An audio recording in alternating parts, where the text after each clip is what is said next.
yabo ngangena nje umoya okuphapha nje awuni ngishele ngashela enye ingane kusho nokwanda ngase ngenza ukhisi ngawazi lapho ukhisi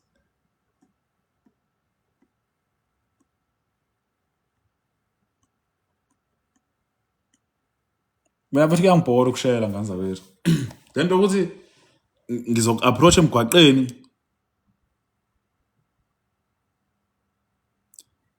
wawucishe ngathi ungcono mina kwa-grade 12 nakhona yebo nami phela kwaba kanye yabo mina futhi kuyangibhora ukushela lezo indaba ukuthi ngizokulandela ngithi sawubona unjani hawazi wami muhle ngisacela iphi namba angeke nje bese hey Fethu, it's simple. I find you very attractive. I would like to take you out on a date. Moto lesikhathi. Nje. Yeah. Hayi hamba mfowethu, bye bye. Hamba uphumula ngane wena.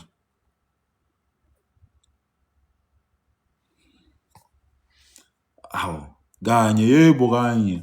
Wazawuthola nomunye angisakhumbuli kodwa nje. Yeah. Yabo nje futhi ngizonitshela nje iqiniso ngazo wethu. Mina ngiyakuzonda ukushela. Yabo? Yingakho mhlawumbe abantu abaningi bathi nginganisho lento. It's because anginaso isikhathi mina futhi ukuthi kumele ngikuconvince ukuthi uphume nami noma sithandane. Hayi mfethu. Makusamele ngikuconvince no. Why mfethu kumele ngikuconvince? Ngikuconvincela ukuthi find me attractive. Hayi phela hawu ngikhombisa ukuthi angithanda ngikhombisa kanjani ungavuma ukuthi ngikuyise out siyodla phela ngithi mase sidle la sothola khona ithuba noma ngithola inamba kumele ngikhombisa kanjani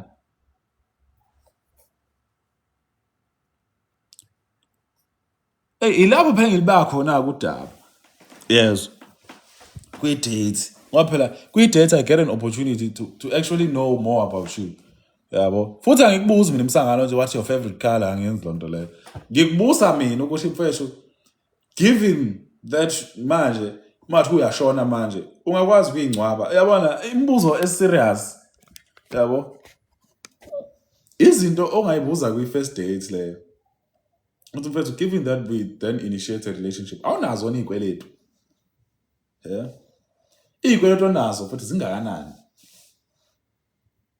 yes ngiyakubuza lokho mina mathi uyafa manje ungakwazi ukuyingcwaba wena nakhe imibuzo yebo ukuthi mfethu from where you are now in the next 2 years uzibona ukuphi and diseases yebo in the next 2 years uzibona ukuphi bese uthi hayi ngizibona nje nginebhizinisi lami elisebenzayo yini oyenzayo towards achieve yelo business ufundile khona yeah unayo iqualification enezingi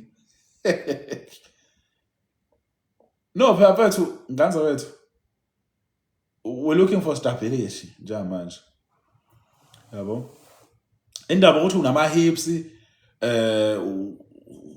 fresh angeke ngisize ngalutho lento leyo yes uzoguga azojwabuka ama hips lawo nesikhumba azojwabuka yabo so kumele ngazi mfethu ukuthi what's the ideal thing what motivates you ukuthi uvuke ekseni yabo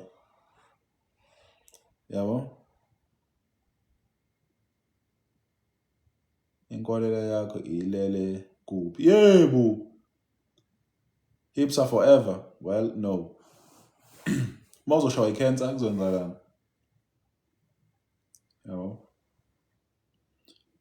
izinto kanjalo nje mfethu kumele uyibuze nganza wethu ukuthi yabo ngoba usufresh kanjena awukazi wavuka esibhedlela yayizonto le awukazi wavuka esibhedlela awukho umshanguzo owudlayo yabo umbuze nje umuntu lo transparency yabo akekho umuntu ocabanga ukuthi nisathandana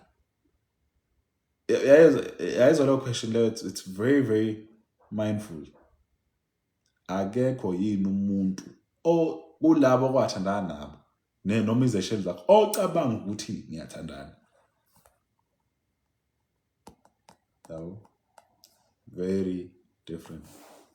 Yeah. Thami ngilinda amaphepha akho. Methi you motivate me uzothini? Ngitshela ukuthi angiyena mina uLinda Sibiya.